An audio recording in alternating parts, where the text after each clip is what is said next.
Salut à toutes et à tous, c'est Nathanaël du système Storm. On se retrouve pour une vidéo qui parlera de la dissociation dans le trouble dissociatif de l'identité. Pour celles qui ne sauraient pas ce qu'est le TDI, on met un rappel maintenant.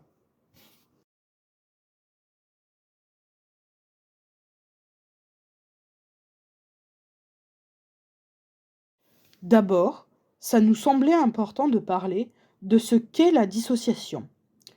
Quand une personne multiple est dissociée, elle est en quelque sorte déconnectée de l'ici et du maintenant, du présent, du réel. Sa perception et ses sens se retrouvent altérés, perturbés. La dissociation peut être provoquée par un déclencheur lié à un traumatisme, à de la fatigue ou à l'environnement dans lequel se trouve la personne. Pour aider une personne qui dissocie, vous ne pouvez rien faire d'autre que manifester verbalement votre présence en cas de besoin et être à l'écoute des besoins de la personne avant, pendant et après sa crise dissociative. Surtout, ne la brusquez pas et ne culpabilisez pas la personne parce qu'elle dissocie. Ça ne l'aidera pas et dans le pire des cas, ça ne fera qu'accentuer la crise dissociative. Être à l'écoute est la meilleure des choses à faire. Maintenant qu'on a vu ce qu'en théorie la dissociation est, on va maintenant parler du pourquoi dissocier peut être positif, voire carrément cool pour un système. Cela permet au cerveau de déconnecter et cela permet une période de repos au cerveau. Cela permet de faciliter les switches, qu'ils se fassent plus en douceur avec une transition afin que cela soit plus fluide et moins douloureux pour le corps. Par exemple, avec des maux de tête, un manque de repères pour l'haltère qui arrive au front et de la fatigue. Cela permet de la communication avec les autres haltères qui sont dans l'inner world, ce qui favorise l'organisation dans le système. Cela permet de se déconnecter d'une situation angoissante, stressante et ou négative.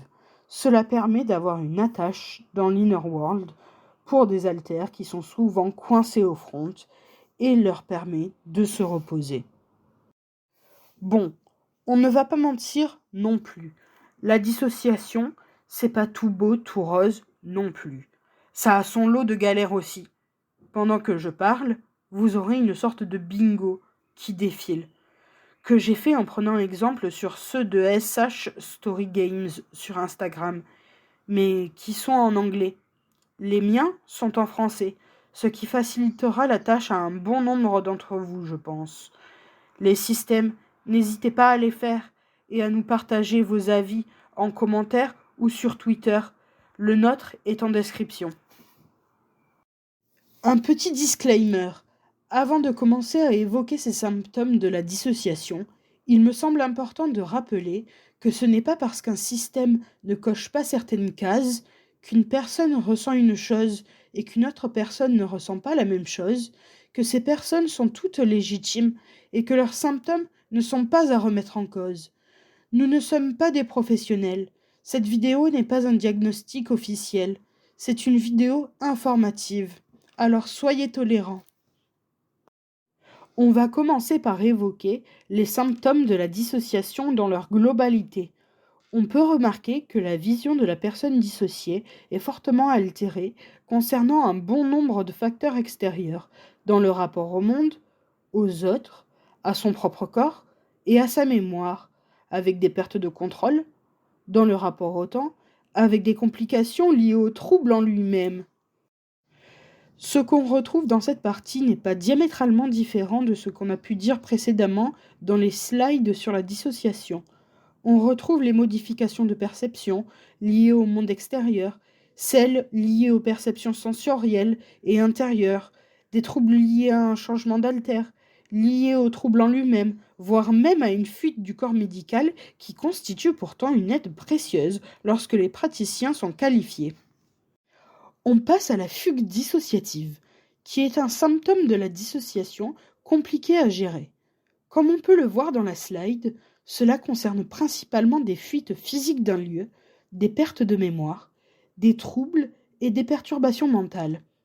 C'est ce qui semble être le plus visible et évident à déceler, même si la plupart des points peuvent être éprouvés par des personnes n'ayant ni TDI ni dissociation. Et ce n'est pas parce que vous cochez des cases que cela vaut un diagnostic. Pensez à consulter des professionnels qualifiés pour confirmer vos hypothèses, des médecins, des psychiatres, etc. On va évoquer maintenant la dissociation dans des lieux spécifiques et précis. On commence par la dissociation à la maison. On retrouve une nouvelle fois les amnésies, qui est un symptôme récurrent dans la dissociation et le TDI, qui s'associe à une confusion globale de l'identité et de l'environnement proche, qui peut entraîner des incapacités à effectuer certaines tâches et qui peut entraîner des perturbations relationnelles au sein du foyer. On va désormais évoquer la dissociation à l'école. Même si certains n'y sont peut-être plus, cela pourrait vous intéresser, car nous sommes toutes et tous passés par là.